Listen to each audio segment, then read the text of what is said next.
know she's one of a kind. Each morning, without warning, talking and spoken.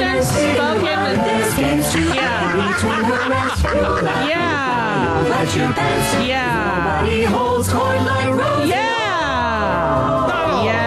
Rosie. Yeah. Radio.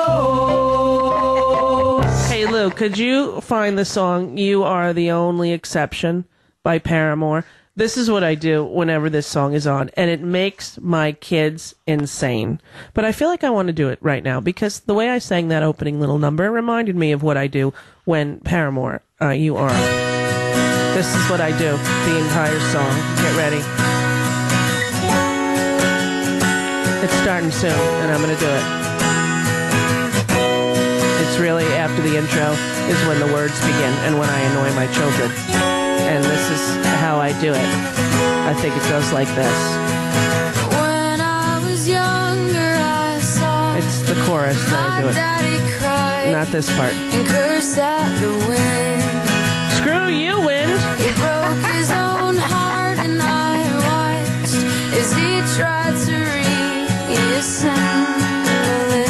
I'm putting it back together. This is what I do. And my mama swore that she would never let her okay. self forget. Okay, no, I think it's coming to the chorus. This is what I do. That was the day that I promised I'd never sing of love. Okay. If it does not exist. Okay, here's what I do. Get ready. R.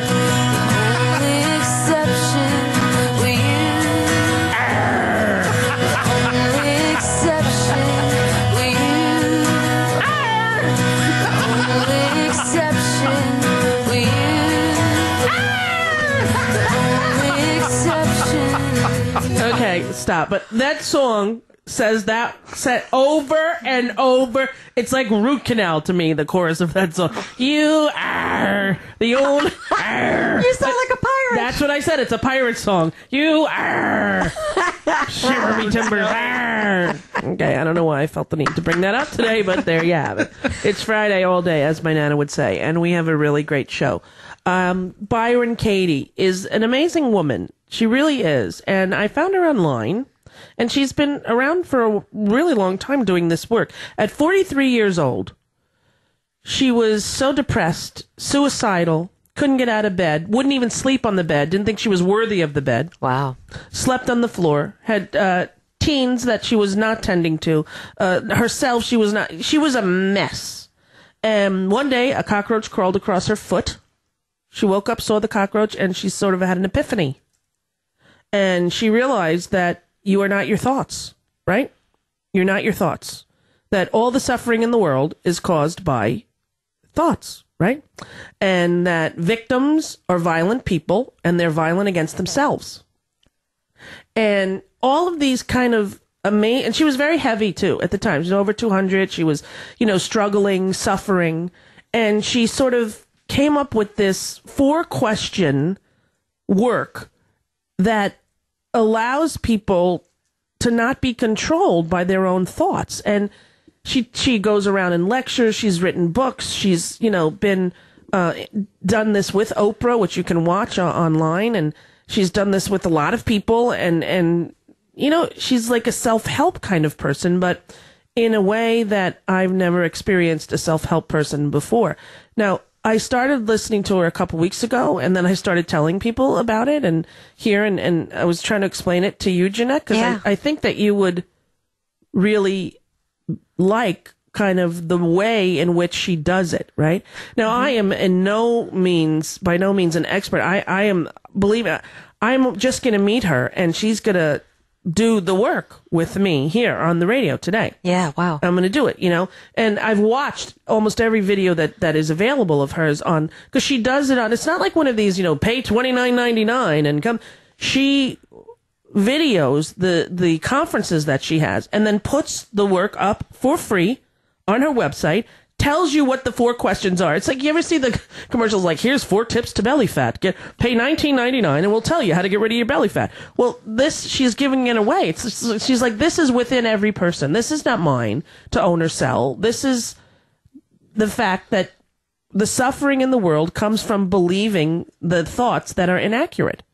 Right? Yeah. So that you have a worksheet, and I don't know, because I haven't never seen the worksheet. I've just seen the people, reading theirs and her talking them through what the questions are. And so she's very, very kindly decided to drive here and to come here in person, which was so, I don't know, I feel like I'm going to cry when I meet her. I think it's so exciting because a phone is great, but I do think that there's going to be a connection, because on those videos that when you brought it up the other day, we all went and looked at the link so you could see her in action. And I honestly think that there's something that can happen in person that isn't going to happen any other way. Well, I agree. That's why I wanted to go to one of her conferences. Like I was looking, Ray Dawn Chong was on one of the videos. She did it. I saw Oprah do hers with her. Like I wanted to go. I didn't know how to quite do it. Like, right. So I said, Deirdre, could you book her for a phone interview? And Deirdre talked to her and she said, oh no, I'll drive down and come there. Yeah. And then she said, and I don't really care if you air it or if you don't.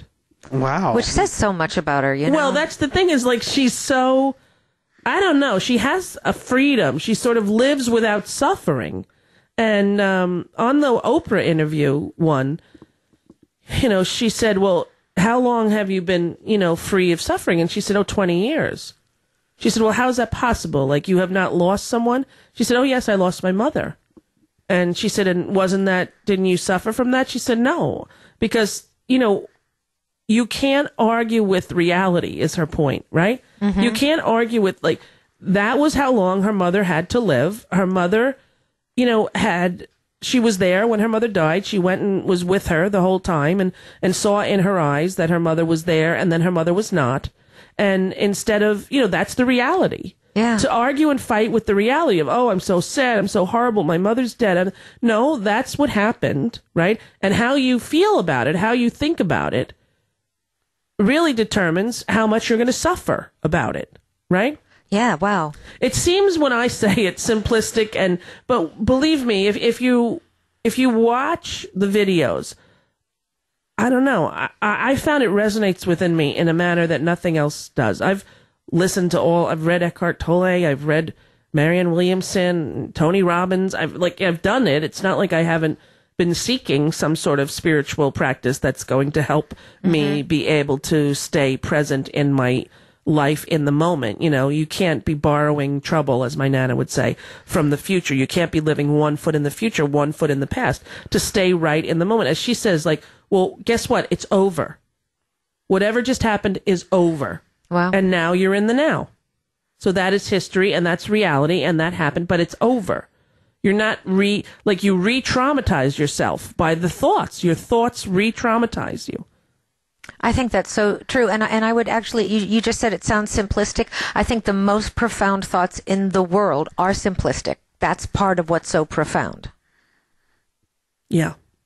Well, she's here, and I don't know what's going to happen. I want all you guys out of the room because you'll be able to listen to it. But it's although in the conferences which you are able to watch on her website, Byron Katie is the name, and it's called The Work. The stuff that she does is called The Work. If you watch it, people do it sort of in a public forum. So it's not like one-on-one therapy alone where you tell your secrets to somebody and they try. It's like, no, you all learn from each other, right? Because we all do the same thing, Right. And you were saying that she has a program and that there are questions that, and I bet she's going to ask you those kind of questions. No, it's not, there are only 4 questions. Oh. The question is that true? Are you absolutely certain that it is true?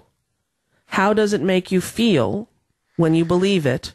And who would you be without that thought? And then you turn it around. Wow. So let's say, I am too fat. Are you sure that that's true? Well, yes. Are you certain, 100% certain that you are too fat?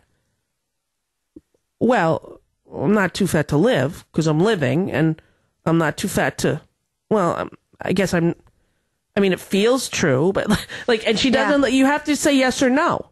Right. Is it true or is it not true? Who would you be with? How does it make you feel when you believe that?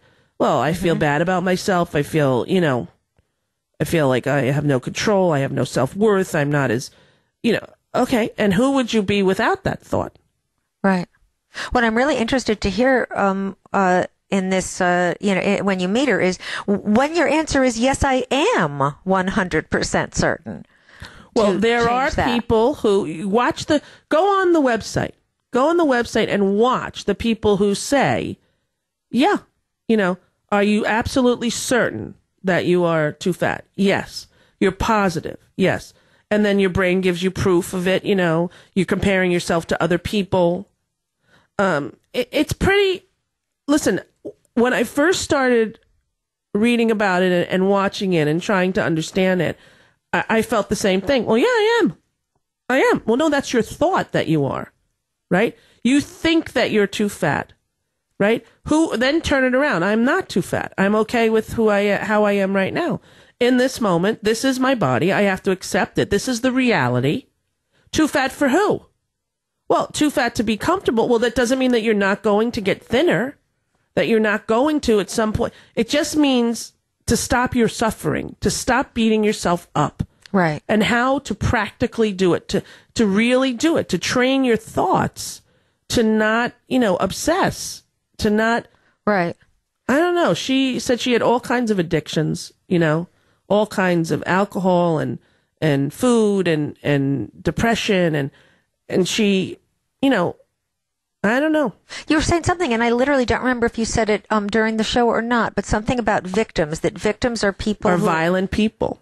Victims they're violent to themselves. Yes. And when you think of it that way, then it actually becomes even more interesting, because whether you think you're too fat or not, if you're being violent to yourself, you're sticking yourself there. Where I found her was with my skin picking, right? Mm-hmm. That I was like, okay, why do I do this? Why do I pop what I perceive to be pimples to the point of ripping my skin and having sores on my face? Why do I do that? And how can I stop? And, Tracy would always say, you have to love yourself, your body. You have to love your body. You're not allowed to hurt yourself anymore. Well, I'm a victim, right? I'm hurting myself because I'm a victim and I'm violent to myself. Yeah. I'm violent to myself. I hurt myself by doing that. Yeah. I don't want to do that anymore. And when you don't do it in one area, I can't imagine that there's not a ripple effect to take it out into all areas that. Well, I did start overeating when I stopped picking. What did I do? I was totally craving sugar. So then I'm like, okay, I'm going to stop the sugar, right? Mm-hmm. So then I stopped the sugar, but you can't sort of white knuckle your way through it. You need some sort of program in order to help you get out of a behavior that has become routine, that you're living in the suffering. Yeah. And can you live free of suffering? Apparently you can. It's not saying you're not going to have a bad day. It's not going to say that it's not going to be a challenge. But, how you think about where you are in your life determines your state of being. Yeah, that thing you said earlier when you said, live without suffering, and who would you be without suffering? God, answer that question. Don't look at me. I don't think I can. Because who would you be without suffering? You don't think you can, but you're, again, victim mentality, right? Yeah. You're a victim. You're violent to yourself. Yeah. You're violent, right? You don't treat yourself. No, Janae, you've been violent to yourself physically, right? Oh, when I was younger. I mean, I don't do it now, but yes, absolutely. I was too. I used to break my own bones as a kid, right? Yeah. Take a very big wooden hanger from my mother's closet and, put it, repetitively bang it on my knuckle or my finger until it got numb and it wouldn't hurt, to the point that I broke them many times. Now, you tell that to somebody, what? It sounds crazy, somebody that's never done it gets freaked out. But there's always something you can relate it to in your own life. How it manifests, whether it's through eating disorders, whether it's just suffering. It's people who are suffering, Wow.